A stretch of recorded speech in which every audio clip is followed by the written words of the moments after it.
Olá, meus amigos e irmãos, tanto do IBADEP quanto do PodCrist, que estão ligados com a gente. Nós vamos utilizar esse material ao mesmo tempo para os alunos do IBADEP e ao mesmo tempo para os nossos queridos seguidores do PodCrist, do nosso canal no PodCrist no YouTube.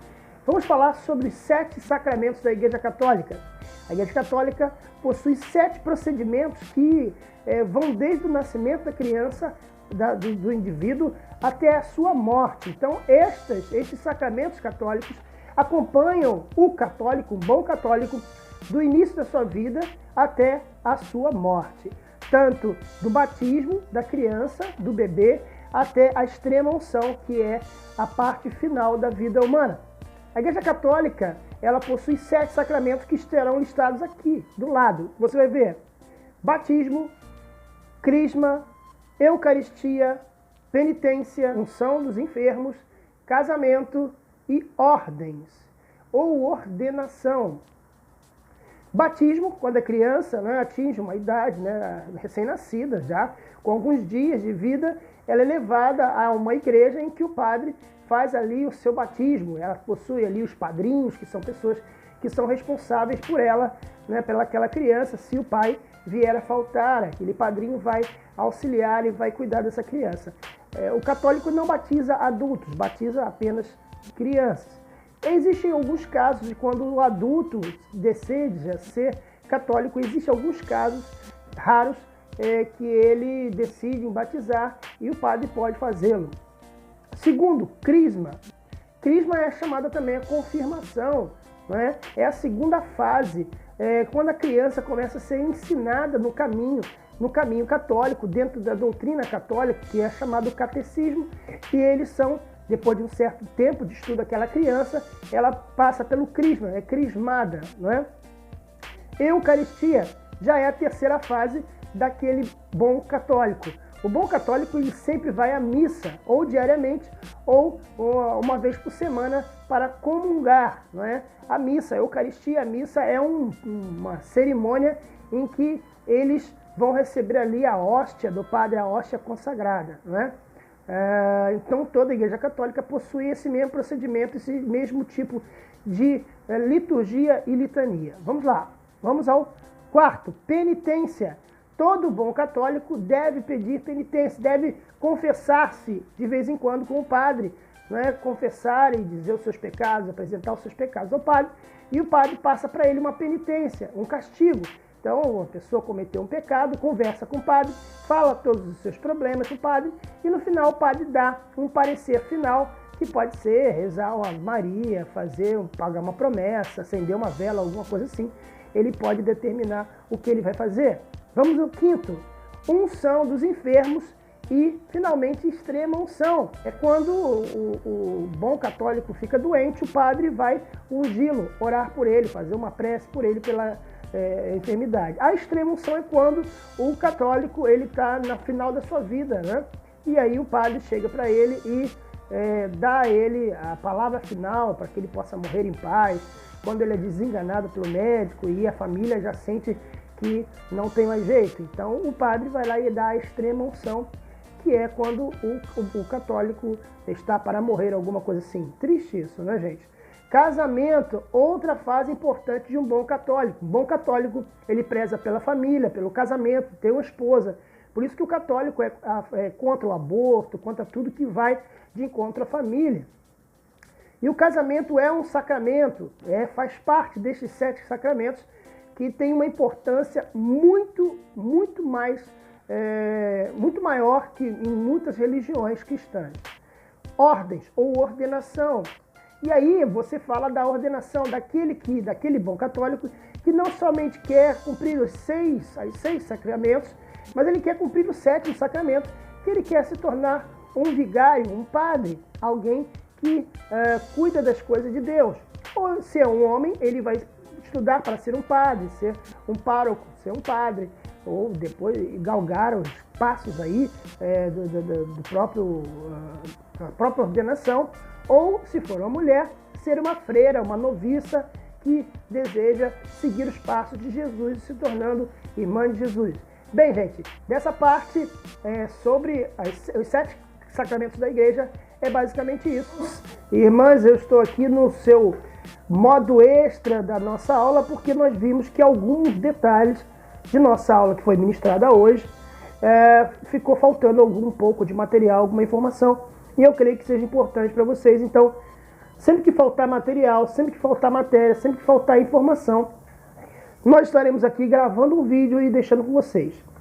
Uma edição bem tosca, bem rápida, mas isso vai poder ajudar vocês a estudar para fazer a prova que vai ser em breve. Muito importante que eu sugiro a vocês, vocês sempre leiam a lição. Por exemplo, nós estamos na lição 2. A próxima lição de quarta-feira que vem será a lição 3, falando sobre evangelismo. Então eu já peço a vocês que durante a semana vão lendo aos poucos a apostila para que vocês possam ser enriquecidos. Quando nós chegarmos lá, nós já temos, vocês já leram, já tiveram uma pincelada, e ali o professor, cabe ao professor, inclusive sobre a orientação do próprio IBADEP, o professor apenas vai dar as orientações e tira as dúvidas, e esse é o objetivo do IBADEP, fazer com que você estude, aprenda a estudar. Muito bem, hoje nós vamos ver uma aula que foi dada ontem, né? Mas nós temos um material complementar no final da aula. Então, no final dessa aula, você vai ver um material complementar que o professor Alexandre vai deixar para vocês, para que vocês melhorem a sua qualidade, tá bom? Hoje o tema é sobre as ordenanças da igreja. Nós vamos falar um pouco sobre a Igreja Católica, sobre os sacramentos da Igreja Católica e as ordenanças e os sacramentos da Igreja Protestante. Nós vamos falar também sobre as duas ordenanças de forma separada, que é o batismo e a ceia do Senhor. Logo depois, nós iremos falar sobre funcionários, ministros e líderes da igreja. E isto é, são as funções eclesiásticas que estão na igreja. Tudo isso na aula de hoje. Lição 2, Eclesiologia, doutrina da igreja. Bem, a nossa apostila, quem leu a apostila em casa? Não vou nem olhar. A aula de hoje, capítulo 2, fala das ordenanças da igreja. Vem cá, meu irmão, pega essa apostila aqui e usa ela, por favor. Agora eu vou tirar a onda que eu tenho a apostila do professor. Já está tendo a página. Muito bem. A aula de hoje, nós vamos falar sobre ordenanças. O que significa a palavra ordenanças? Vem da onde? Hã?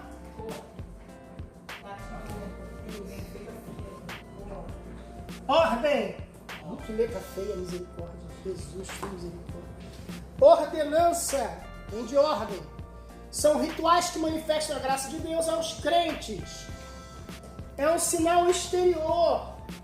Isto é, as ordenanças de Jesus, as ordenanças que estão nas Escrituras, são algo exterior, não é algo interior. Por exemplo, ninguém toma Santa Ceia espiritualmente. Você já viu alguém tomar Santa Ceia espiritualmente? Estou tomando a ceia espiritualmente em casa, no dia da ceia em casa. Não, ninguém se batiza espiritualmente. Tem que ser físico. Então, as ordenanças são, acima de tudo, atos físicos. Ok? Então, nós podemos colocar isso aqui? Pode. Sinal exterior. Não falei atos físicos, mas eu acho que sinal exterior está melhor. Tá? Agora, ele tem uma ação interior. Ele é um sinal exterior, mas tem uma ação interior. Dentro de você acontece alguma coisa. Que a gente não pode dizer que é somente isso que acontece, ponto final. Ok? As igrejas enfatizam e transmitem essa graça. Não precisa anotar isso, tá, gente? Só aquilo que eu falei para vocês. Se vocês quiserem anotar, um sinal exterior com um efeito no interior. Não é no interior do Brasil, não. No interior do ser humano, tá? E aí nós temos dois tipos de ordenanças. Isto é, não é dois tipos de ordenanças, né? Você tem as ordenanças da Igreja Católica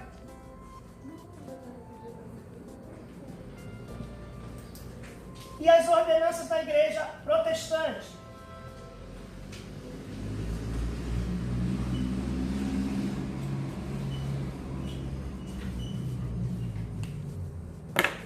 Na Igreja Católica, são conhecidos como sacramentos.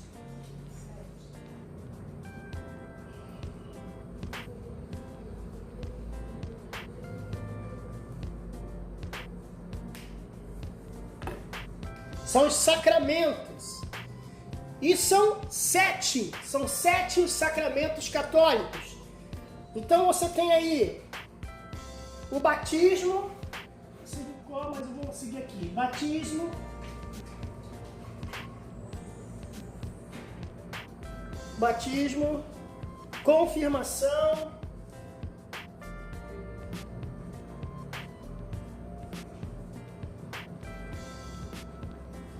confirmação, penitência,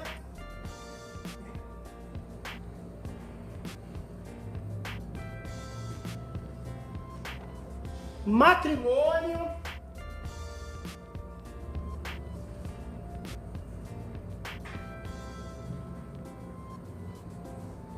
consagração ou ordenação,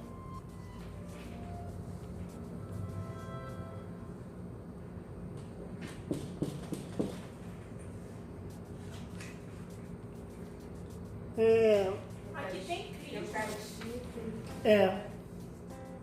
Aqui na verdade a Eucaristia Seria a confirmação? você tem a unção, aos doentes, aos enfermos, e a extrema unção. Unção e extrema. Isso é quando a pessoa vai morrer. Isso. Isso é uma só a unção. Só que eles fazem, se a pessoa estiver morrendo, sem unção. Está enfermo, a unção aos doentes. Nesse caso, a penitência é quando o padre manda rezar a Virgem Maria. Isso, para você se... não. Para você, a pessoa, né? A pessoa, né? Receber os perdões dos pecados. Aí o pai vai lá e fala: você está perdoado no nome do Pai, Filho e Espírito Santo. Confirmação, que é quando é o crisma. A confirmação, tem alguém perguntou sobre crisma e eu estava aqui. Crisma é a confirmação. É a confirmação, Que tá? ela vem depois do batismo. Isso. Isso aqui, gente, é toda a vida do católico. O católico, ele tem o seu tempo de vida fazendo essas ações. Então ele chega na igreja como criança, ele é batizado, ele faz o crisma, ele faz a sua prática de penitência, de ir lá se confessar com o padre, PPP. Tem alguma dúvida aqui dos... Boa noite. Alguma dúvida? Vamos lá. Já na igreja protestante, você tem apenas duas, que é o... Não vai dizer igual falaram Batman, não, da outra vez. Batismo e a ceia. Tem diferença batismo e batizado? Porque normalmente para católico fala batizado e na igreja Não. cristã fala batismo. Batismo é a mesma coisa, mas no caso, os católicos, os apostólicos, eles batizam criança. Existem igrejas protestantes que batizam crianças. Quem sabia disso? Os presbiterianos e tem outra denominação, se não me engano, são os metodistas. Nova Vida não. Não, até onde eu sei não. Mas a partir de que idade? Criança? Não, criancinha, igual católico. Igual católico. Igreja anglicana também Se batiza. não quer isso na Bíblia, eles vão pra onde? Da cabeça dele? Não, porque eles querem fazer isso aqui, ó. Eles querem dar essa ideia aqui, ó, de que a criança chega, ela já é salva, ela é a Bíblia diz, né, que a criança, ela é o reino de Deus. Então, eles acreditam que já vai batizar, porque já vai ser criada mesmo na igreja, então eles acham que ela já vai ser salva. Fala, meu irmão. Só assim, defendendo um pouco a escola metodista, Ah. que eu vim da metodista, Aham. com relação ao batismo de criança, Ah. é nada mais que um simbolismo. É Nada simbólico, mais. simbólico. É uma coisa muito simbólica e não é nem coisa assim dos pais, por exemplo, os pais chegar com um recém-nascido, não. É mais uma coisa. É muito. Porque... simbólico. mas eu já venci. Porque não. Assim. Ele não consegue ver que tem nada que impeça, mas também não consegue ver que seja algo assim que seja uma confirmação de Não fé. há proibição, eu acho que eu entendi, não há proibição nem uma ordenação. Não é isso que você tá falando? Mas quando a criança cresce, que ela vem a conhecer conhecer O Evangelho. o Evangelho, venha vivenciar, aí ela toma A decisão. a decisão de ser batizado, aí sim como confirmação de sua fé. Aí ele é batizado de novo. Mais água. E quando Não é que de novo, seria a primeira vez como reconhecimento dos seus pecados. Mas na primeira vez o quê? Joga uma aguinha na cabeça? Na criança assim, joga mais uma aguinha, mais uma coisa muito festiva, não é nem... Quando ela é criança, faz por aspersão, quando é adulto, faz imersão. Criança que eu digo assim, criança de 8 anos, 7 anos, essas coisas assim. Olha só, gente, vamos resumir, porque a gente tem muita matéria para dar, então, obrigado, irmão. Vamos falar, inclusive, sobre o que o irmão falou. É muito importante a gente entender o seguinte, é muito denominacional. Isso aí é muito denominacional. Tanto é que ele falou, não é uma ordenança bíblica. Não existe na Bíblia uma ordenança de batizar criança. Não tem na Bíblia ordenança de batizar criança. Então, é algo que é muito mais denominacional, muito mais do que eles compreendem, assim como os presbiterianos também compreendem, né? Já,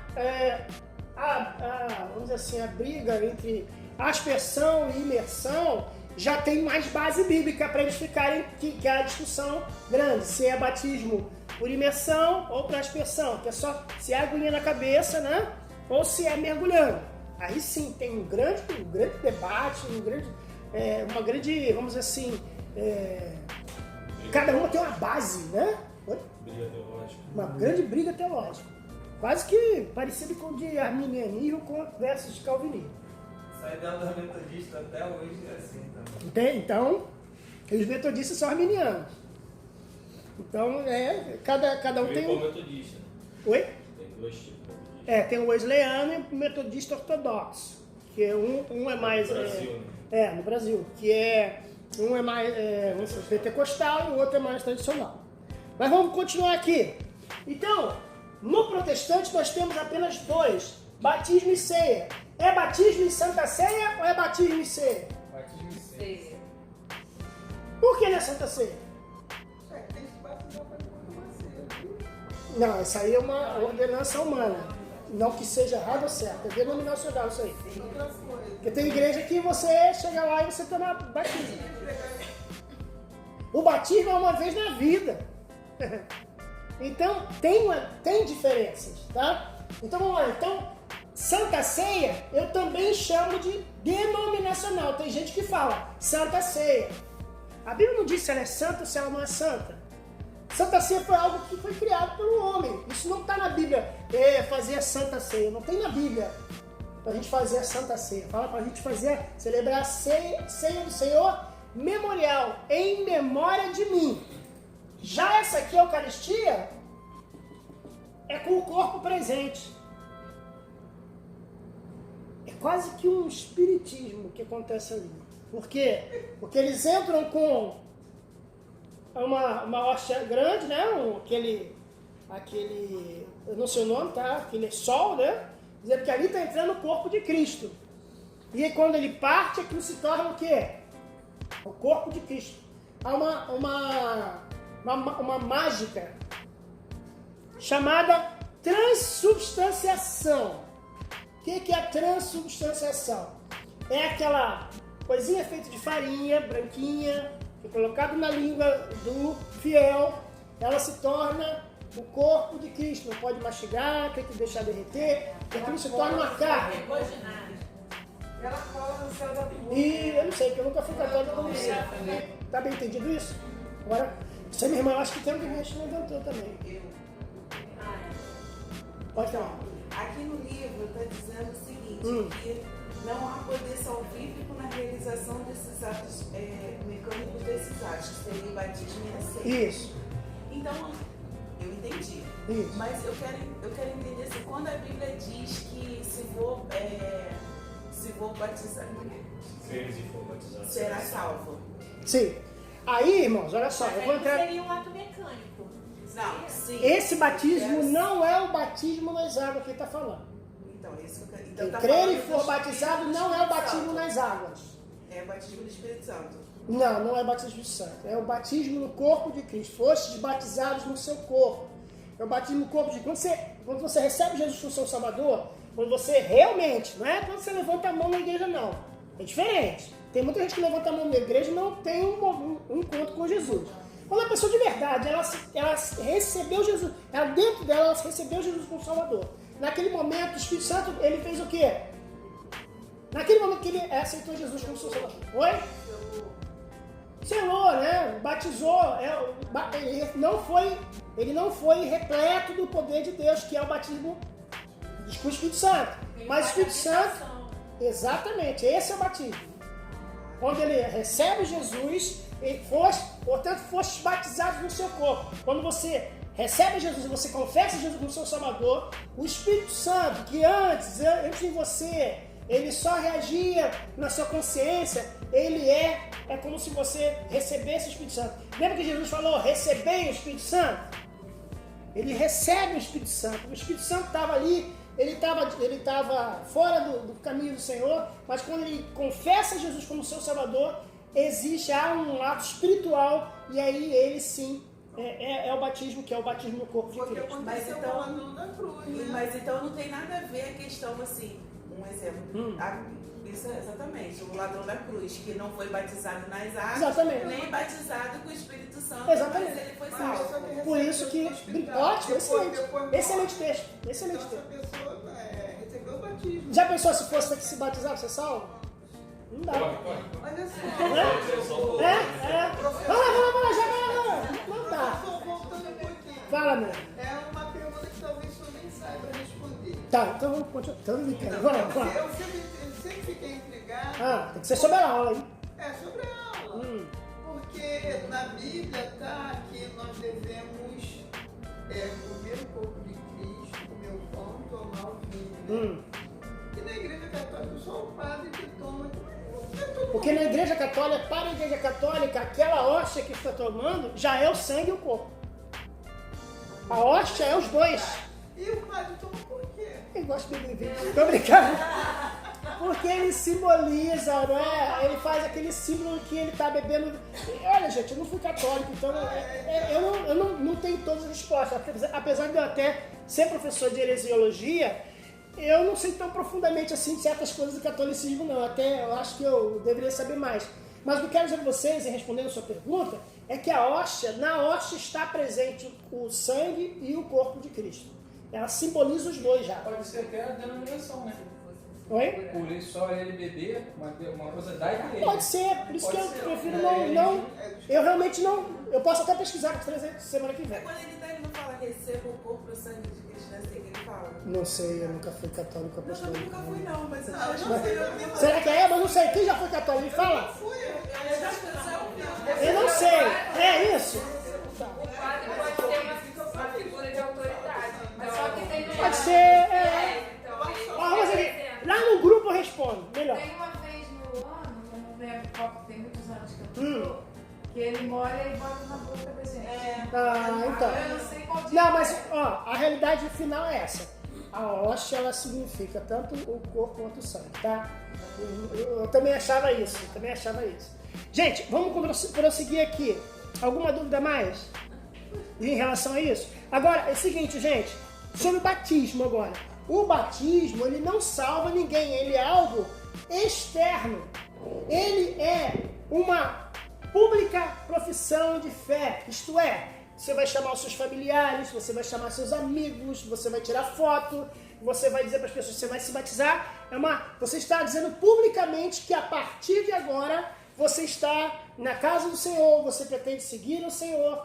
Então é algo muito público, é algo muito mais, vamos dizer assim, que é muito mais de propaganda. Desculpa usar essa palavra, é uma palavra muito humana, mas é como se estivesse dizendo assim, agora, a partir de agora, eu vou me batizar, batismo tem a ver com membresia, não. Foi o homem que criou isso, não está na Bíblia. Eu sou batizado aqui, agora eu sou membro daqui. Isso não está na Bíblia, isso é denominacional. A gente respeita as denominações, usando minha denominação. Quando uma pessoa se batiza na minha igreja, automaticamente passa a ser membro da minha igreja. Então é muito mais administrativo do que bíblico, tá bom, gente? Porque os apóstolos, eles batizavam, não batizavam para ser da igreja de Jerusalém, da igreja de Éfeso, de Tessalônica. Batizavam para ser da igreja de Cristo. Fala. Qualquer pessoa pode chegar e se batizar na igreja? Boa pergunta. Denominacional. Porque o pastor Getúlio olha para mim sempre, eu estou aqui, eu sou o pastor Getúlio, olha para mim. Então eu estou sendo filmado pelo pastor Getúlio aqui. Então acontece, é muito denominacional. Sai bem pra caramba, hein?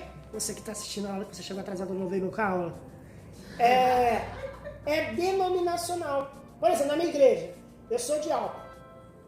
Diácono, tacou fogo, pegou fogo. Diácono, tô brincando, gente, eu brinco disso. Eu sou diácono. Eu estava discipulando uma senhora lá no Estácio, na igreja a gente tinha uma congregação. Eu discipulei ela, eu preguei para ela, evangelizei ela, discipulei ela. E eu falei, pastor, temos 2 pessoas para batizar no Estácio. Ele falou, tá bom, você vai batizar. Ué, já. Aí eu falei, mas o senhor é pastor. Eu falei, ué, mas eu sou pastor, mas você que estava discipulando ela, você que estava cuidando dela, é você que vai batizá-la. Aí eu falei, aí que vem a maior heresia de todas. Tá filmado. Posso chamar o presbítero Josias para batizar comigo? Não, pode. Aí eu batizei essa minha ovelha, que o pastor disse que era minha ovelha, né? Eu batizei essa senhora, auxiliado por um presbítero. Agora chupa essa manga e mostra para mim que tem que ser o pastor na Bíblia. Sabe quem era Felipe? João Batista. É isso que eu ia falar, João Batista mesmo. João Batista era pastor de que igreja? Igreja Assembleia da Universal do Grilo Falante. Felipe batizou Eunuco. Ele era o quê? Ele era diabo. Mas aí, professor, para complementar, porque realmente é uma dúvida. Agora eu vou responder a sua pergunta que eu não respondi ainda. Mas fala, eu vou responder a sua pergunta. Sobre as duas juntas, porque realmente é um problema que eu estou vivendo isso. Então, Sim. E tem a ver com a matéria, por acaso. Sim. O senhor declarou para o seu pastor que ela estava apta. E se ela não tivesse apta, Aham. ela, não, mas eu quero me batizar assim mesmo. Não, aí teria que... Assim, vamos botar assim dentro da sua... Não, mas eu da quero me sua batizar, não, porque eu aprendi na outra igreja que tem que se batizar. Não, a irmã quer se batizar. Mas o que é não estar apto? Então, Sei lá, se ela está endemoniada. Vamos botar assim, a Sei lá, pessoa tá? Vamos botar Acho que a pessoa não está apta a ser Exatamente. batizada. Na Universal, por exemplo, você pode se batizar a qualquer hora. Você está mas assistindo o culto, hoje vai ter batismo. Uma pessoa quiser ir, ela vai. Mas e se a pessoa... Uma pessoa que não- Mas e se a pessoa quiser batizar, ela estiver apta? Então, ela pode ser considerada apta. Ela pode chegar e falar assim, não, a partir de hoje eu não quero fazer mais nada disso que está Sabe errado. quando ela não Eu tá vou apta? seguir Jesus. Sabe quando ela não está apta? Se ela está endemoniada. Ela está cheia de demônio, acabou de sair o demônio do corpo dela, quer me batizar. Vai batizar essa pessoa? A pessoa está indo fiel para a igreja. Por isso que a igreja é comunidade. O trabalho de igreja é comunidade, não é simplesmente, a irmã está certa. Não é simplesmente o cara chegou na igreja e quer me batizar. Entendeu? Porque a questão aí, irmãos, a gente tem que entender o seguinte. O batismo, a Bíblia não diz que é só o pastor que batiza. Agora, denominacionalmente, pastor Getúlio, denominacionalmente, o pastor batiza. Então essa denominação aqui, provavelmente, somente o pastor batiza. Não tem nenhum problema. O problema é quando as igrejas falam que só pastor batiza biblicamente. Ninguém pode dizer biblicamente que só pastor batiza. Biblicamente não tem essa ordenança. E eu vou dizer mais. No caso denominacional, na igreja que eu sou membro, tem casos que qualquer pessoa pode batizar sendo salvo. Não precisa ser pastor. Eu conheço um conhecido meu no retiro, a esposa dele estava convencendo ele de ir à igreja, né? Ela já estava congregando já e tudo, e ele não. Ela conseguiu levar ele pro retiro. Chegou lá, ele viu aquela fila lá, no batismo, entrou com a roupa que ele estava no batismo. E batizaram ele. Então, batismo, deixa eu falar uma coisa para vocês, eu vou falar. Biblicamente não está escrito que o pastor só batiza. Denominacionalmente, aí a gente tem que respeitar as igrejas que só o pastor batiza. E elas também não estão... está em heresia porque o professor falou que o pastor que batiza, que só pode o pastor batizar. Não, o que eu estou dizendo é que a gente tem que respeitar as denominações. Se você está numa denominação que só o pastor batiza, legal, só o pastor batiza. Na minha denominação, por exemplo, eu sou diácono, batizei uma senhora que eu estava trabalhando com ela estava apta para ser batizada, tá? E aí eu levei o meu pastor, e quem falou para mim que eu podia batizá-la foi quem? Foi o meu? Fui eu que decidi da minha cabeça? Não, ordenança, eu te expliquei aqui, ó, que é um sinal exterior de uma graça interior. Na protestante, somente estes dois estão ligados ao modo de vida do cristão. O matrimônio, ele é natural do ser humano, não tem nada a ver com essa questão. Aqui o católico, para ele poder ser salvo, ele tem que cumprir tudo isso aqui. Isso aqui está envolvido com a salvação do católico, está envolvido com a questão do católico ser um bom católico. E se o rapaz não quiser casar, ele não é um bom evangélico? Entendeu? O católico, ele coloca tudo isso aqui para ele ser salvo. A plenitude da salvação do católico é isso aqui. Mas se o camarada for, igual como Paulo falava, como eu, não estava mais casado, não tinha esposa, não é salvo. Então a salvação, ligado à salvação, é isso aqui, ó. O salvo, ele vai querer se batizar. O salvo, ele vai querer tomar ceia. Pode ser que o salvo não queira casar. Ele vai continuar sendo salvo. Bem entendido isso? Ficou bem claro isso? Nenhuma dúvida? Nenhuma dúvida? Não pergunta não, sei tudo. Mas aí é a estresse. Aí é a estresse que a pessoa só fala. Vamos abafar o caso. Mas olha só, entenda. Muitas coisas que eu falo aqui, gente, é porque a gente é de outra denominação e a gente conhece, a gente está apresentando vocês. A gente tem que entender o seguinte, que salvação é muito individual, isto é, individual, eu não posso cuidar da salvação da irmã, eu tenho que cuidar da minha salvação. Então eu tenho que orientar a pessoa a fazer a coisa correta. Ok? Então não mistura. Vamos lá. O batismo ou ordenança já foi Santa Ceia, até aqui está como Santa Ceia, né? Santa Comunhão, na Igreja Católica, a ceia é conhecida como missa, no latim missio, em referência ao antigo costume de pedir às pessoas não batizadas se retirassem da igreja antes da celebração da Eucaristia. Hoje, a palavra missa diz respeito ao culto de adoração. A missa é todo o culto do católico. E no culto católico, todo culto católico tem ceia. O culto protestante tem uma vez por mês, normalmente. Tem também o detalhe, que vocês não falaram isso, que eu não falei, que existem igrejas que têm a ceia só denominacional, só pode tomar quem é da mesma denominação. O nome da igreja aqui é? O nome da igreja aqui é? Igreja? União Evangélica. Vamos supor, aqui só pode se batizar quem é da igreja União Evangélica Pentecostal. É um tipo de ceia que é ultra restrita, só pode quem é desta igreja aqui. Tem a restrita, que só pode quem é, por exemplo, das Assembleias, ou na Assembleia de Deus, ele não pode batizar. Tem outra que é livre. Oi? Tomar ceia. Eu faço parte do mesmo corpo, eu não faço. Mas tem igreja que só, se você, por exemplo, esta igreja aqui, se for, tem igreja que só pode batizar quem é da Assembleia.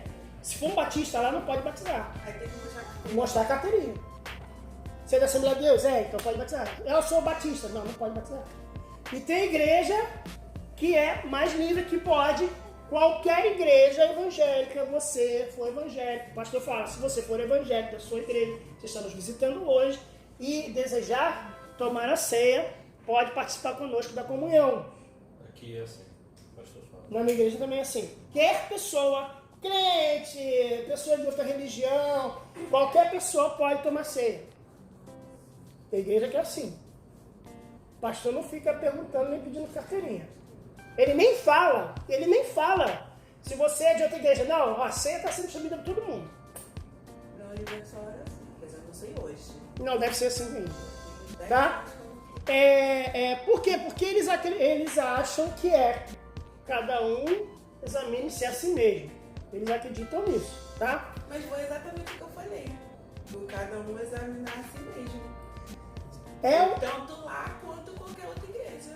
Sim, só que acontece isso, que é muito denominacional. Às vezes o pastor não quer, aquela coisa meio paternalista, às vezes o pastor preocupado. A questão da ceia, Livre. outra ser livre e essa ser só para quem é membro, quem não é membro. Geralmente tá essas assim. igrejas assim são muito antigas, muito são tradicionais. estatutos bem antigos que ninguém ia Sim, tudo bem. supor, imaginar que alguém que não fosse membro. Não tô falando Iria de ser tomar. membro ou não, eu tô dizendo da questão de se autoexaminar, entendeu? Eu acho que o principal de tudo não é nem ser membro, nem ser da denominação, nem ser da igreja. É O principal é examinar. Exatamente.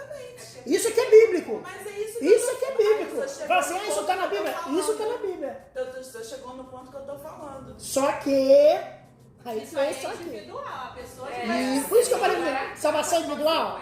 Porém, existe uma Se o sequência. Espírito Santo ele incomodar a pessoa, automaticamente ela não vai tomar ceia. Um detalhe, Uma pessoa gente. que for sensível ao Espírito Santo, né? Mas uma pessoa E que... se ela se achar que é sensível? Exatamente, também. Vai tomar, ela não Por vai isso que a ter responsabilidade... Mas ela é individual, a responsabilidade é de quem está tomando. Só que se você... Com certeza. Veja bem, a responsabilidade é da pessoa. Mas se a pessoa for de uma denominação que só pode, tem uma regra, não há por que quebrar a regra. Por mais que ela se ache que ela é digna, que ela está bem, que ela até esteja bem, mas se aquela denominação não pode... Mas aí, no caso, para haver essa distinção, tem que ser algo que seja diante dos olhos de todos. Vamos supor, se há adultério, aí é algo que outras pessoas, outros membros estão vendo. Então, aí Exterior, vai né? ter caso de uma situação de causar escândalo. Então a pessoa vai tomar ceia? Não. Agora, se é algo dela com o interior pessoal, aí é realmente o Espírito Santo convencendo ela. Então ela pode fazer ou não, mas aí depois ela vai se ver. Uma vez eu examinei a mim mesmo, senti que eu não estava bem, eu não tomei a ceia, sou direto. É exatamente isso. Como é Mas que- a consequência depois, aí é outra situação, vai ser ela com Deus. Mas tô falando exatamente A nessa hora. condição bíblica é essa, examinar-se a si mesmo. Então, eu acho que esse é o ponto-chave. Ponto-chave. Não elimina as regras que existem. Não, sim. Tá? Isso deixar bem claro. Vamos lá, continuar aqui. Igreja cristã. Existem 3 principais. E aqui, gente, a gente fala, existem 3 principais, mas aí você... Não, eu tô aqui tá na apostila. Tá na apostila, só não tem como eu mostrar vocês, que eu emprestei com o nosso amigo ali. Vamos lá. Que são, então aqui tem 3. Protestante, católica, protestante e ortodoxa. Católica, apostólica, romana. Protestante, que somos nós, os protestantes. E ortodoxa, que é a igreja católica grego-ortodoxa. Quem já ouviu falar dessa igreja? Igreja greco-ortodoxa. Já ouviu falar? Só ouvi falar. Eu já fui até num casamento. É totalmente diferente, é uma igreja católica também, mas ela é uma igreja oriental, é uma igreja que foi feita, foi criada por Constantino, lá em Constantinopla, tem toda uma história que a igreja separou, foi quando houve a cisão da igreja católica romana, que a igreja que existia lá em Constantinopla separou da igreja romana, e hoje existem igrejas na Turquia, igrejas na Rússia, na Grécia, que a igreja... tem muita diferença. Por exemplo, a Igreja Católica tem o Papa. Os ortodoxos têm o Patriarca, que seria o Papa deles. E outras coisas muito pontuais, são doutrinas muito pontuais. Se eu levar para vocês, são muitos detalhes. Mas ela é uma Igreja Católica, mas ela é muito mais clássica, ela é muito mais conservadora que a Igreja Católica, apesar da Igreja Católica ser conservadora. Por exemplo, a Igreja Católica tem a Católica Carismática. Já a ortodoxa nunca vai ter igreja católica ortodoxa carismática. Eles são bem antigos mesmo. Até a questão arquitetônica dos seus templos, tá? E elas ainda realizam missas nas línguas nativas. Não são igual, por exemplo, na Alemanha você vai assistir uma missa em alemão, hoje em dia, latim e alemão. Mas já lá também as missas são realizadas na língua grega, na língua alemã, no latim.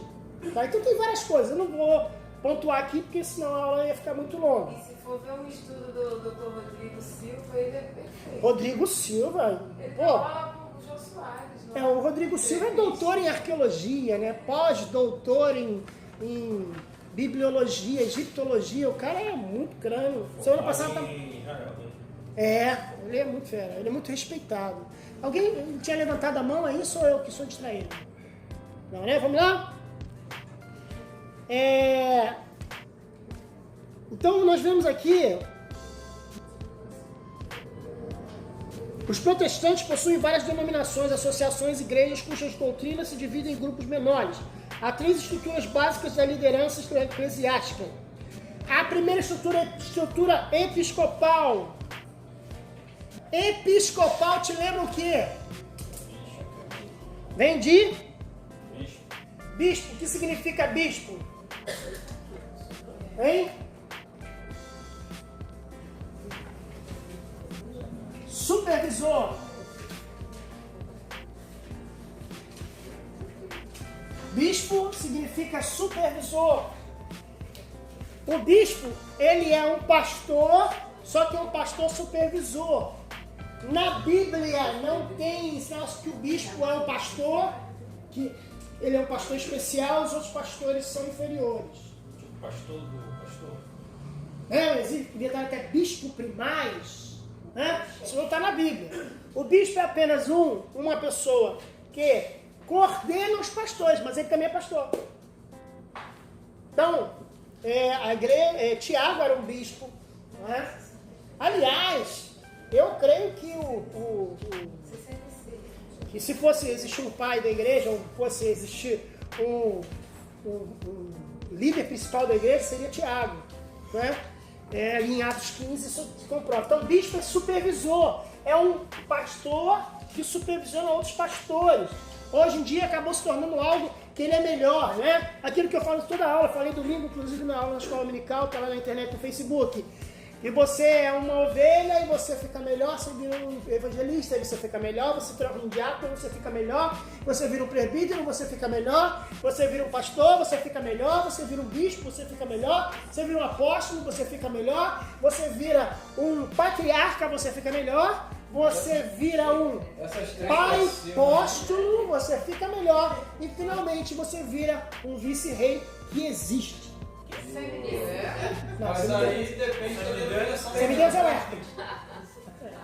Depende da denominação também, né? Aí é denominacional. Isso que eu tô falando é denominal. Denominacional. Que essa história de você fica melhor e você vira. Não é. Como é que chama? Chegou o pastor, acabou. Tem igreja que quando o bispo, o pastor serve o cafezinho do bispo. Entendeu? Se o pastor serve o cafezinho do bispo, imagina o diácono que faz então. Mas graças a Deus eu fui pregar na igreja e tinha pastora, missionária, apóstola e a última era eu, a diaconisa. Eu falei, apóstola, muito legal. Eu conheço 2 apóstolas. Conheço. Falo para ela normalmente. Para mim normal. Não é minha apóstola, então. Respeito ela, mas apóstolo com vocês não conhecem nenhuma. Mas, brincando aqui com vocês, existem 3 estruturas eclesiásticas na igreja protestante. A estrutura episcopal, tá? Ela tem um bispo. Episcopal porque tem um bispo, tá? Aqui dizendo, é uma estrutura hierárquica vertical e a mais antiga forma de liderança. E ela é adotada principalmente pela Igreja Católica. A Igreja Católica tem o bispo. O bispo da Igreja Católica é o Papa. O Papa é o bispo da Igreja Católica. Só que dentro da Igreja Católica tem o Papa, tem os cardeais, tem os bispos, tem os arcebispos dos bispos e tem os padres. Então é vertical. E também algumas protestantes, sendo todas elas levadas adiante uma sucessão apostólica. Existe na igreja protestantes também essa. Você vê, por exemplo, a igreja de Nova Vida. Ela é uma igreja episcopal que tem bispo. Os metodistas também têm bispo. Paulo Lockman, não é? Bispo. Eu acho que é da metodista. Antes de voltar pra cá, não sei se ele já saiu do ar? Não, na verdade... Ele não é mais não? Não, vamos lá, continua. Mas olha só, eu lembro, o único bispo que eu lembro da metodista era Paulo. Porque cada vez vai surgindo outra coisa, tá? regiões para terem mais bispos. Tá, Onde então, é assim. então existe a igreja, a universal, ela pode ser considerada uma igreja episcopal. Por mais que ela tenha a doideira dela, ela é episcopal, porque tem um bispo. A minha igreja também tem doideira, porque a minha igreja também tem bispo. Mas não é aquela coisa também. O bispo Para é... ter um bispo precisa ter um pastor? Para ter um bispo, a igreja precisa ter um pastor? Sim, sim. O bispo é um pastor. Não, sim, mas tipo assim, a pessoa que é bispo tem que ter um pastor abaixo, vamos dizer assim? Não, ela pode ser... Eu já Ela... vi igreja que teve um bispo e acabou. Não tem mais, só tem os diáconos, tem os cupistas. Isso. Não conheço não, é novidade, isso é boa, essa é novidade. Só para, assim, conhecimento, na igreja metodista, bispo, abaixo do bispo é um pastor presbítero. Pastor E abaixo o pastor.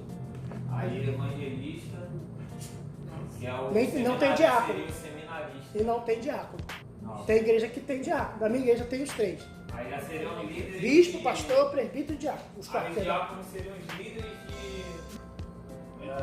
ministério, que no caso aqui para nós é líderes de departamento. E por isso eu falo, gente, é muito denominacional.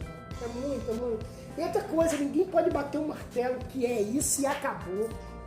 Não pode, cara, não Até pode. porque também. Agora também, o único que se pode dizer é o seguinte, não é plano de carreira. Isso eu posso dizer com certeza. Não é plano de carreira. Tem gente que fica doida, não quer um dia virar presbítero, que isso aqui. Isso é pecado, gente. A pessoa está querendo poder, ela não está querendo o reino de Deus, ela não está querendo crescimento ainda. Ela quer o poder, ela quer sentar na cadeira lá da frente, ela quer aparecer. Isso é pecado. Isso não é bíblico. Isso não é bíblico. A pessoa está ali, ela não quer o reino de Deus. Ela não quer. Poxa, um dia você é pastor. Eu sou diácono, um dia eu vou ser pastor. Se eu for pastor, legal, poxa, bênção, você é pastor. Mas tem gente que tem uma ambição. Fala do mundo, mas tem a ambição de ser pastor. E não é assim que deve ser, tá? Vamos lá, vamos continuar aqui? A Igreja Metodista Unida e a Igreja Evangélica Luterana também são lideradas por bispos, mas os cargos são diferentes. Além disso, não declaram ser sucessores dos apóstolos. Tem essa diferença. A Igreja Católica Apostólica Romana, ela diz que o Papa, ele é o sucessor de Pedro. Porque Pedro teria sido o primeiro Papa para a Igreja Católica. Tá? Mas existem vários versículos, explicações, porque Pedro não se considerava Papa. A Bíblia não fala da palavra Papa. A palavra Papa, o que significa a palavra Papa? Hein? Pai. Papa significa pai. Então, Papa significa pai. Ok? Então eles acham que o Papa é o sucessor de quem? Do Pedro. Ué, mas Pedro era casado. O Papa não é casado? Papa, o Pedro falhou. Mas antigamente o Papa casava, tinha filho. Não oficialmente. Não. Teve 2 casos de papas que casaram, teve até uma papisa, uma história dessa. Mas calma, sem entrar em história da igreja, que é outra matéria. Mas o que eu quero dizer é o seguinte, que Pedro, ele falhou, ele negou a Jesus, o Papa é infalível. Então Pedro não tem condição nenhuma de ser Papa. Na Igreja Católica aqui em casa, o diácono, eles continuam exercendo como pai. Mas eles são casados. Não, calma, não. Agora o Sínodo da Amazônia que definiu que alguns diáconos... Diácono casando? É casado.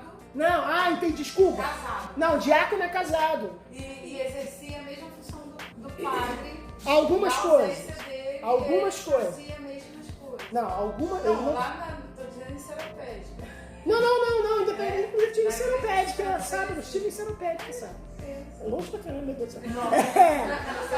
Deus abençoe a sua vida, irmã. Mas vamos lá, presta atenção. Sobre o que a irmã estava falando aqui. Já, na Igreja Católica, o diácono, ele pode realizar os serviços de missa, fazer um sermão, cantar no louvor. Meu cunhado é diácono, da aeronáutica, aqui em Sulacap, ele ajuda o padre. Ele ajuda o padre em tudo que tem que fazer na missa. Só que, por exemplo, o diácono não pode dar a Eucaristia. Ele não pode consagrar o vinho, o pão. Ele não pode fazer certas coisas que só o padre pode. Então hoje o Sínodo da Amazônia decidiu que, recentemente, que alguns diáconos, pela falta de sacerdotes na Amazônia, em lugares difíceis de chegar, já está se permitindo ou alguns padres se casarem ou alguns diáconos de realizarem missas e realizarem algumas coisas de padre. Estão permitindo, tá? Então é meio que uma abertura que a Igreja Católica está dando. O próprio Papa fez isso. Vamos lá. Presbitério. Então nós vemos aí uma liderança eclesiástica chamada episcopal e a outra presbiteriana, ou por presbitérios. O termo derivado do vocábulo grego para ancião. Essa forma de liderança representava que delega autoridade a presbíteros. Eles são escolhidos dentre ministros e anciãos da igreja de um determinado distrito ou região, como acontece na igreja presbiteriana e na igreja reformada. A igreja presbiteriana são um sínodo de pastores, de presbíteros, que são pastores. Existe pastor jovem na igreja presbiteriana? Existe, eu conheço vários. Tá? Mas normalmente a esse ancião aí se refere à experiência. Senão só ter pastor presbiteriano idoso.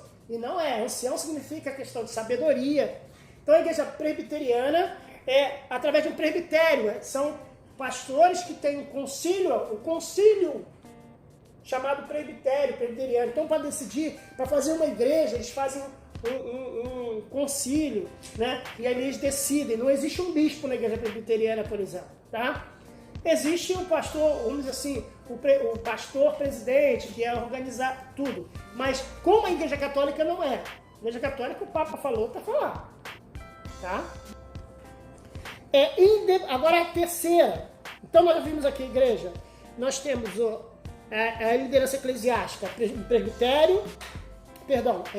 episcopal, presbiteriana. E agora a terceira. Independente ou livre. Neste tipo de estrutura, cada igreja ou congregação se autolidera. Entre denominações que adotam esse sistema são batista, pentecostal, evangélica, livre, menonita, entre outras. A igreja batista, eu fui de uma igreja batista lá da Tijuca, que era o seguinte, ela ia num lugar. Por exemplo, a igreja batista, na opinião, que é a igreja que eu fui criança, fui até os 13 anos de idade, com a minha família. Aí, meu pai era o dirigente da igreja, da congregação da Mangueira. Então meu pai fazia lá os cultos da Mangueira, tal, era uma congregação. Quando essa congregação, depois meu pai, nossa família saiu para essa igreja que nós ajudamos a fundar, estamos lá até hoje, essa igreja, outra pessoa assumiu essa igreja, que é o pastor Manuel Silva. O que aconteceu? Ele continuou o trabalho, ampliou o trabalho, e aí o que a igreja Peniel fez? Ela deu eu estou tentando falar a palavra, emancipação para aquela igreja. Ela não precisava mais estar ligada a Peniel. Hoje aquela igreja da Mangueira, a Igreja Batista em Renovação Espiritual Nova Jerusalém. Vocês cantam a música dela de repente aí no louvor. Mas essa igreja, ela foi uma congregaçãozinha da Igreja Batista. A Igreja Batista foi e da emancipação. Hoje ela é uma igreja independente. Inclusive maior que a Igreja Mãe. Interessante, né? Então, essa é uma forma independente ou livre, tá? Que a igreja não fica dependente. Tem igreja que cria uma dependência, não tem? Tem igreja que manda as ofertas para cá, manda os dízimos para cá. Tem 30 congregações. As congregações vão mandando dinheiro para a sede e a sede vai distribuindo, não é? Não é assim que funciona algumas denominações? Então, esse tipo de denominação, ela é livre. Nessa, a estrutura de liderança é mais democrática. Nela delega-se autoridade a pessoas da própria congregação, não apenas a bispos. Então, ela é muito mais à vontade. Isto é, tem muitas reuniões para decidir. Vai comprar casa, não é o pastor que decide. Na igreja episcopal, quem manda quem é? É o bispo. Nós vamos fazer a igreja em Santa Cruz e acabou. Na igreja episcopal é assim. Nós vamos fazer a igreja. Já na igreja batista... Oi? Tá errado dizer, eu aprendi assim, que quando você vê a igreja que tem bispo, ele é o dono da igreja. Tem gente que fala isso, tem igreja que age assim. Eu prefiro não dizer assim. Eu prefiro dizer que Existem bispos, existem pastores também, que não são bispos, que também têm essa atitude. Então, não é questão de ser bispo só. Existem apóstolos, existem pastores também, que não são bispos, não são apóstolos, mas eles acham que são. Existem líderes de departamento que se acham donos do departamento. Então, isso aí é independente da função. É muito do ser humano. Então, vamos supor, o jovem lá é líder do jovem há 30 anos. Quantos anos ele tem? 80 anos. Ele é mais jovem. Porque eu sou líder do jovem. Nós vamos brincar de bilboquê. O jovem não sabe nem o que é bilboquê, gente. Então, eu estou mostrando pra você que existe... Isso. É, isso aí. Aquele brinquedo do Chaves, que ele joga assim, né? Gente, eu sou velho aí. Bilboquê, você joga assim, ela. Então, que eu estou tentando mostrar pra vocês que é independente, mas você está certo no sentido de que existem bispos que são praticamente donos da igreja. Ele fala e acabou. Já essa igreja mais livre, que é, por exemplo, os batistas, que é o melhor exemplo, ele bate o seguinte: vai fazer a igreja de Santa Cruz? Então vai ter reunião com a igreja e você tem uma ideia. Tem vantagem e desvantagem.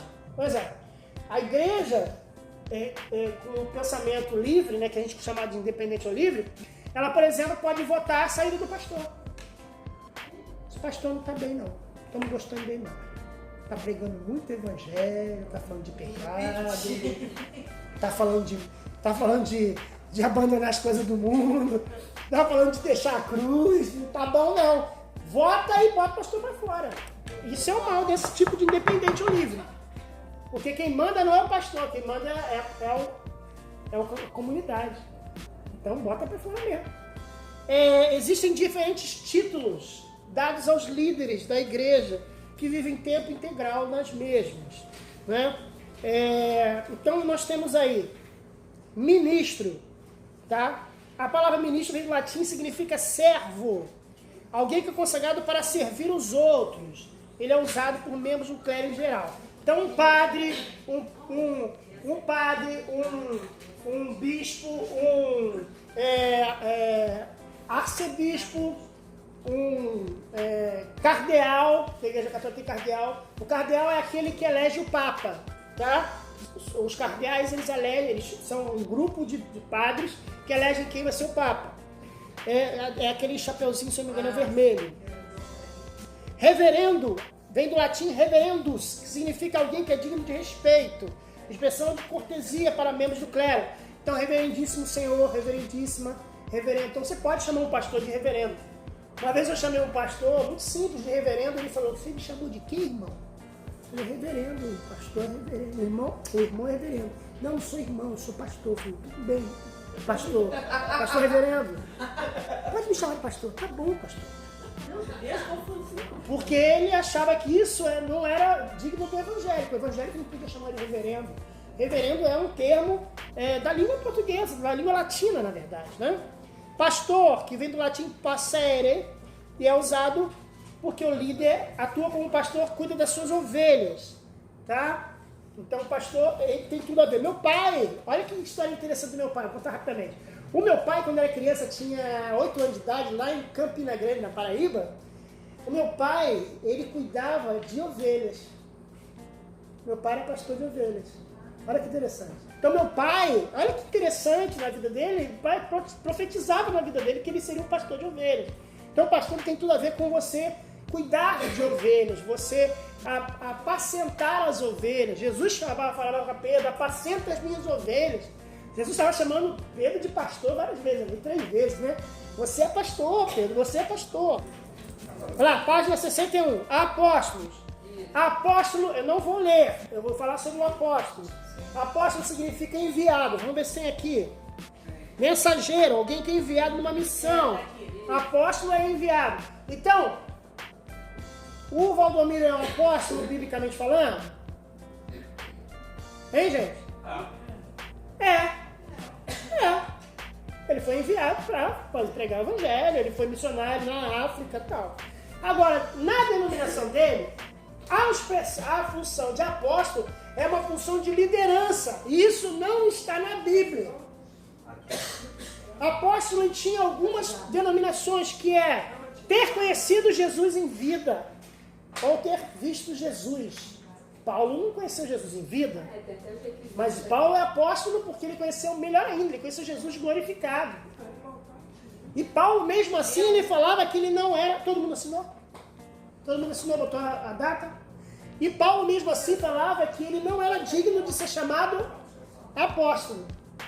Ele não era reconhecido pela igreja de Jerusalém. Ele sempre falava nas suas epístolas. Sempre falava, Paulo chamado apóstolo.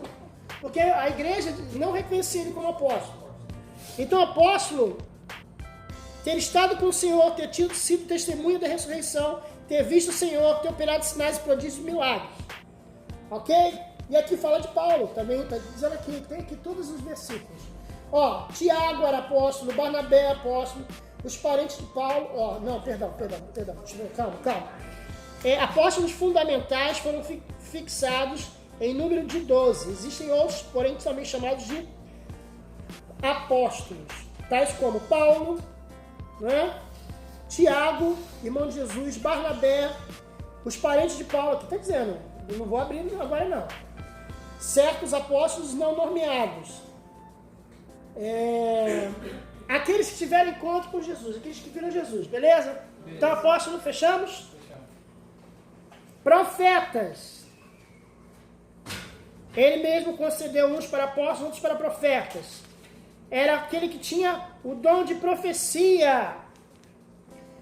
Existia um profeta no livro de Atos que profetizou. Qual era o nome dele? Quem souber ganha um doce. Dado por alguém. Pronto. Ninguém sabe? Alguém sabe? Mais uma. Mais uma depois. Tá bom. Ageu!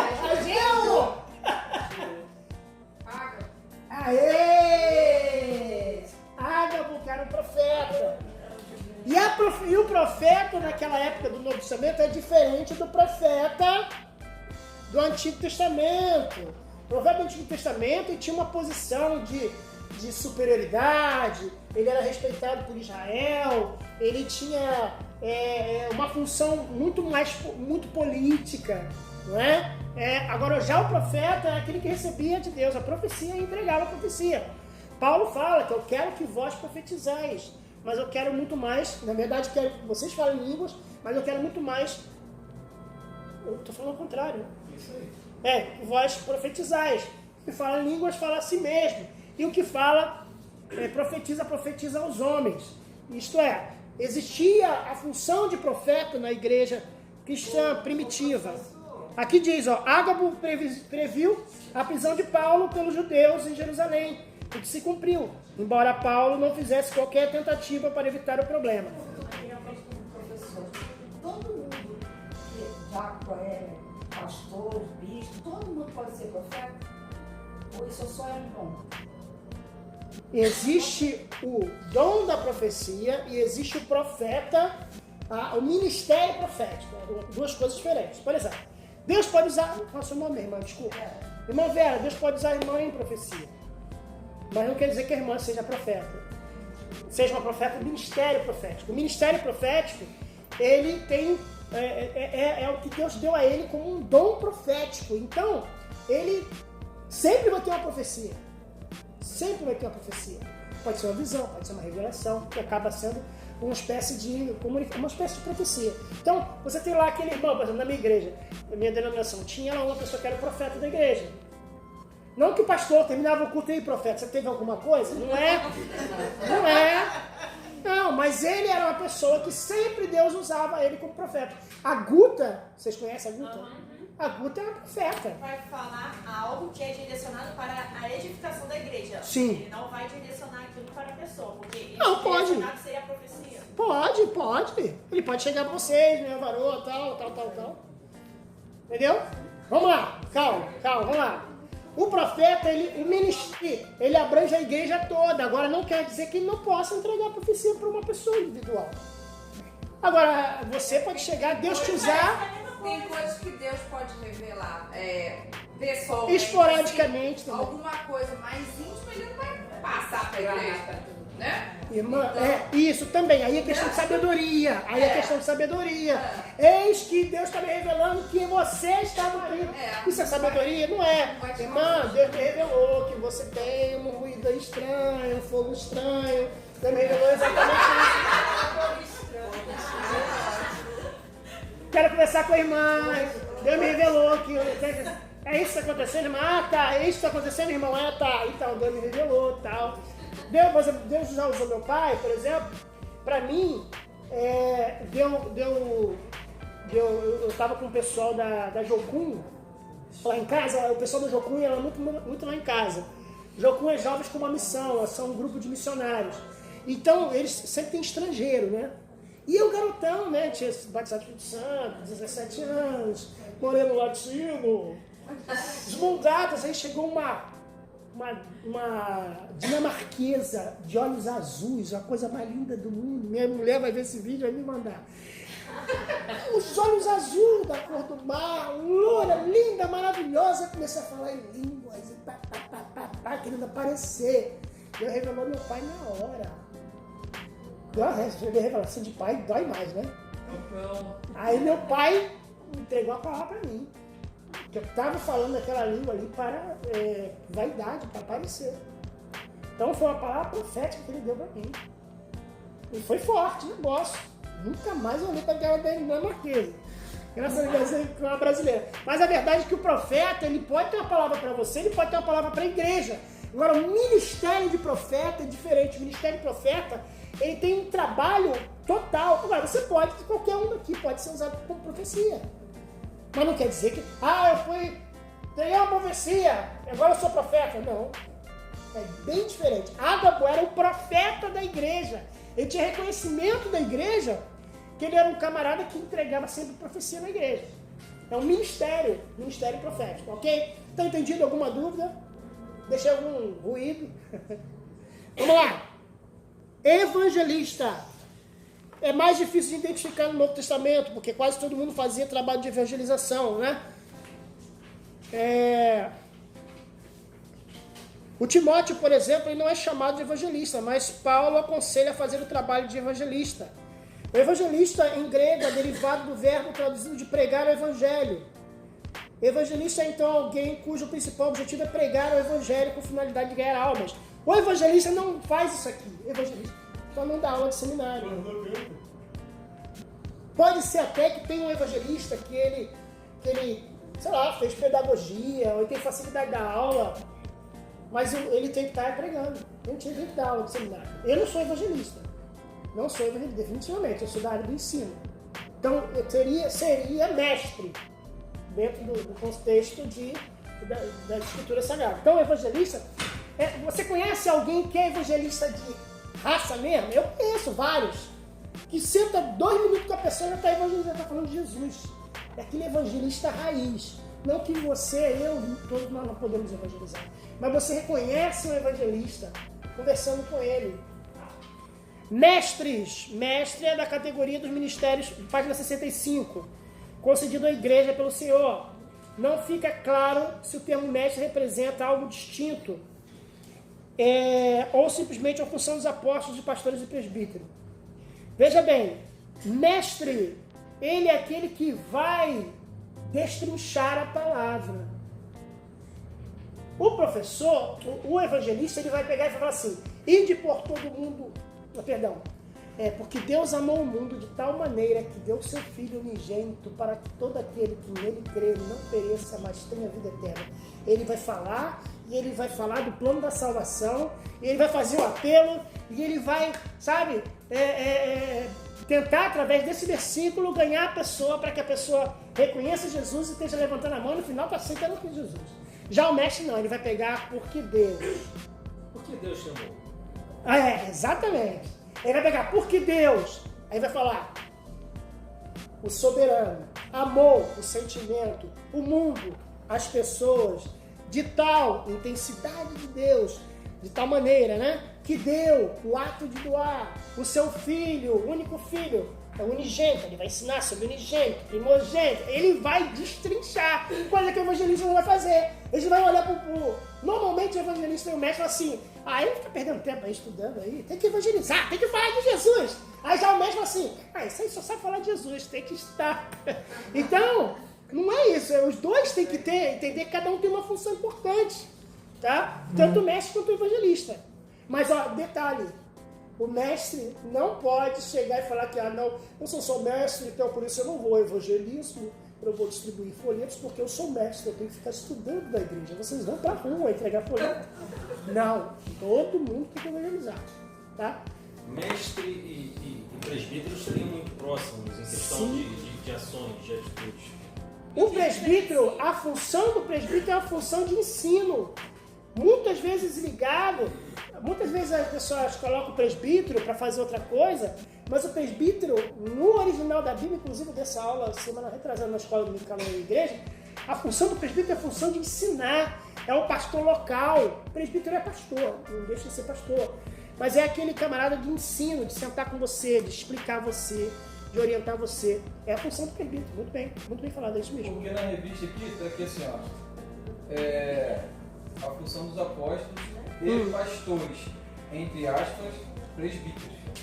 Então, presbítero é pastor. Porque assim, então, algumas igrejas pegou esse presbítero aí para ficar uma hierarquia. Porque na verdade ele é pastor. Presbítero é pastor. Todo pastor é presbítero. Todo pastor é presbítero. Nem todo presbítero é pastor, denominacionalmente falando. Às vezes ele bota aquele velhinho, sabe aquele irmãozinho? Todo presbítero é pastor. Oi? Na realidade é. Na verdade é. Na verdade. É isso aí. É um pastor auxiliar. O diácono é o auxiliar do pastor.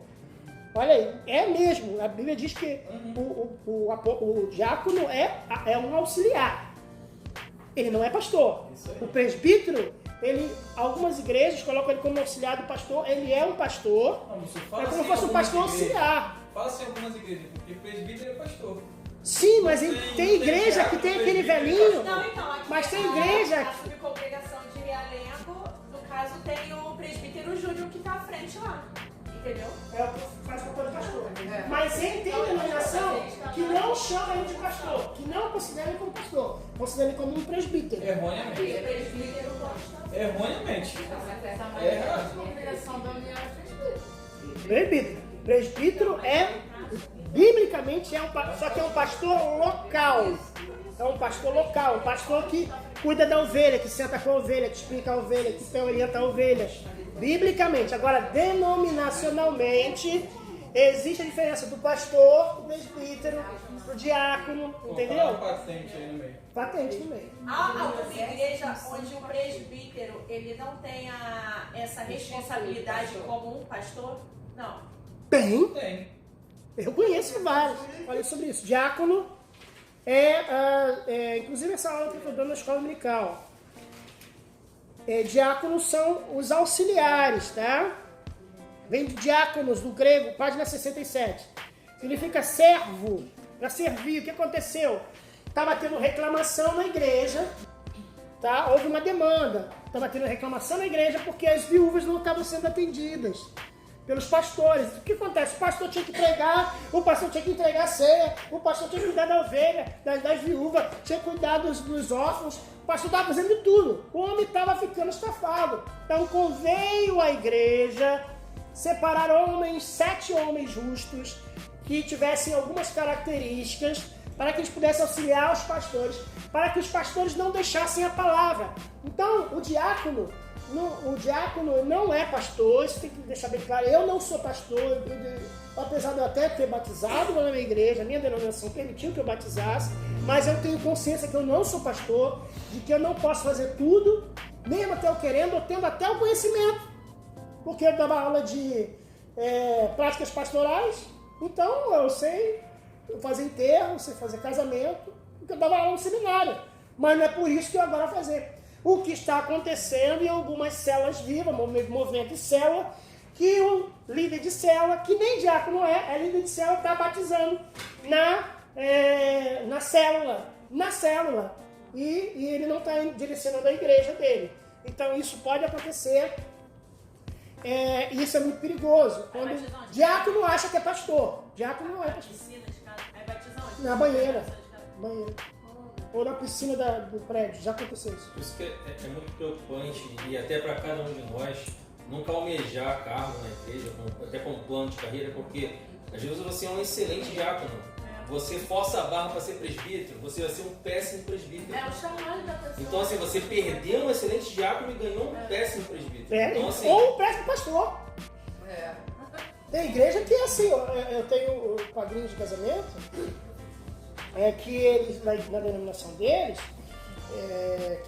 assim, vai de diácono para pastor, não tem presbítero. É diácono para pastor direto.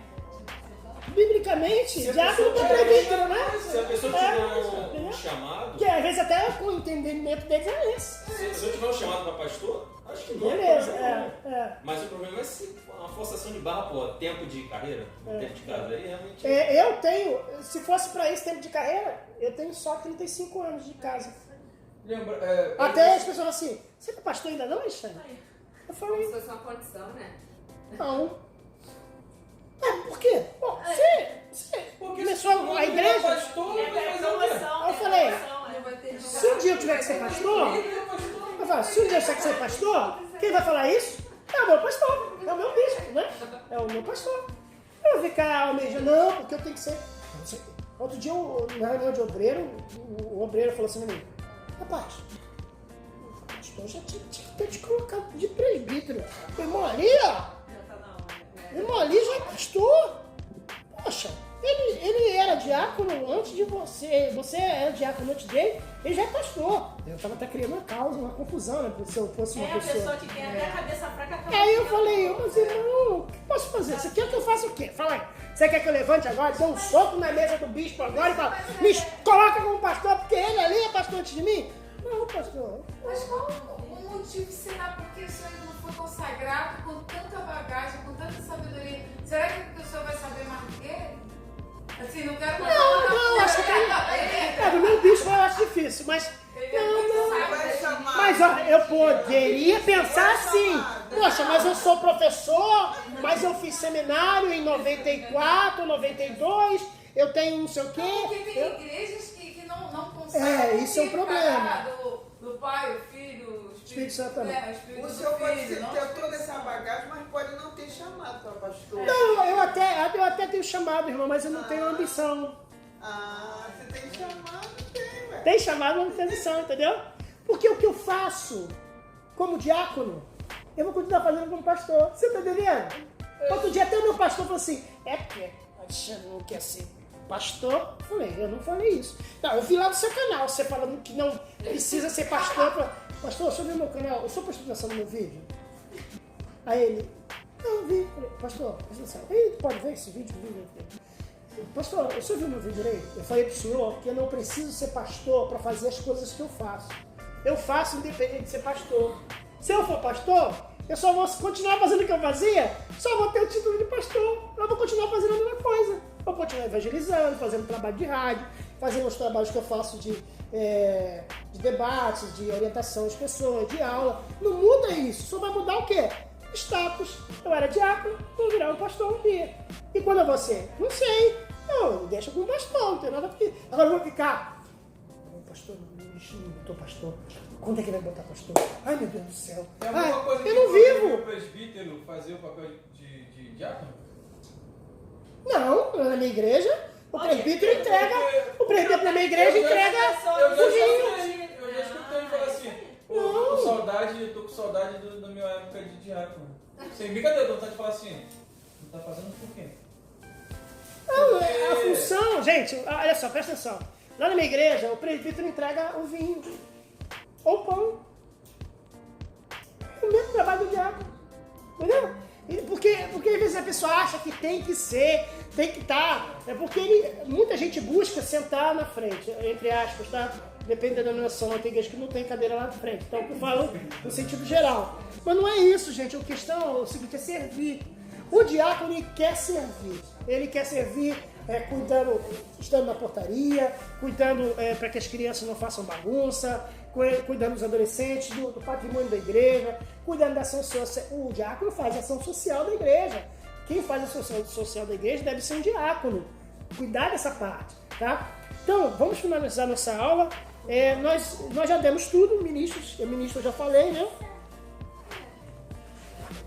Gente, muito obrigado. Consegui terminar essa aula. Passamos um pouquinho, deu 9h30. Agora vamos falar um pouco sobre o batismo, né?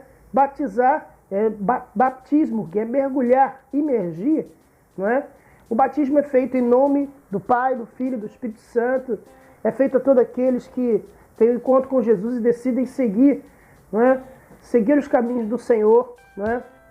E aí que nós temos aqui sobre dois tipos de batismos que são dois tipos de batismos errados, né? Que é, primeiro, que foi falado por Paulo ali em 1 Coríntios 15, versículo 29, que é o batismo sobre os mortos, né? Trata-se de uma heresia no tempo de Paulo, né? E eles já criam nisso. Hoje em dia, a igreja Mórmon, não sei se vocês já ouviram falar da igreja Mórmon, ela batiza pelos mortos. Aqueles que, parentes, né, de outras gerações que não foram mormons, são batizados pelos próprios mormons.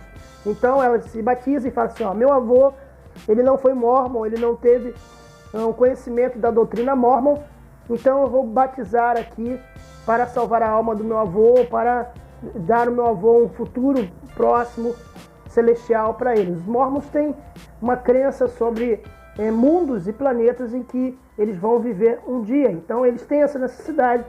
Tanto é que os mormons são a religião que tem o maior banco de genealogia do mundo. Se você quer saber a sua genealogia, você vai lá na página dos mormons, que eles têm todo um aparato, né? A genealogia é os seus parentes do passado, são os seus descendentes. Não tem nada a ver com o espiritismo, não. Tem a ver com descendência, com genética. Quem foi seu antepassado? Quem foi seu tataravô? Os mormons possuem os maiores bancos de informações de parentescos do mundo. Então eles tentam batizar o máximo de pessoas possíveis. E a Bíblia já falava que naquela época já existiam pessoas que batizavam pelos mortos. Isso é uma prática errônea. Outra prática errônea também é batizar criança, né? A Bíblia não fala em batizar criança. Aliás, a Bíblia fala em batizar famílias. Famílias inteiras eram batizadas na época do Senhor. E você vê que os relatos sobre o batismo, né, de famílias estão nas Escrituras. A família do carcereiro, de Filipos, a família de Crispo, né? Ele foi salvo, creu no Senhor e com toda a sua casa, em Atos 18:8. Você vê aí a família de Cornélio também sendo batizados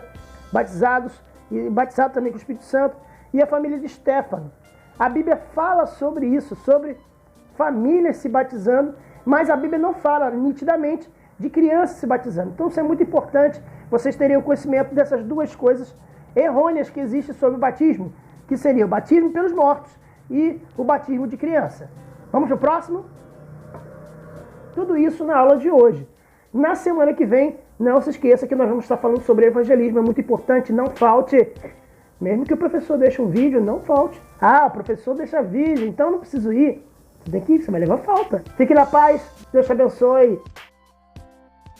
Detalhe, se você quiser uma camiseta como essa aqui, ó, o professor veio dar aula ontem, você pode entrar em contato com a gente também, porque a gente produz essas camisetas e muitos produtos, tá bom? Vai lá, faz uma visitinha lá no nosso canal, no Podcast. Isso mesmo, lá no YouTube. Um abraço pra vocês. Tchau, tchau.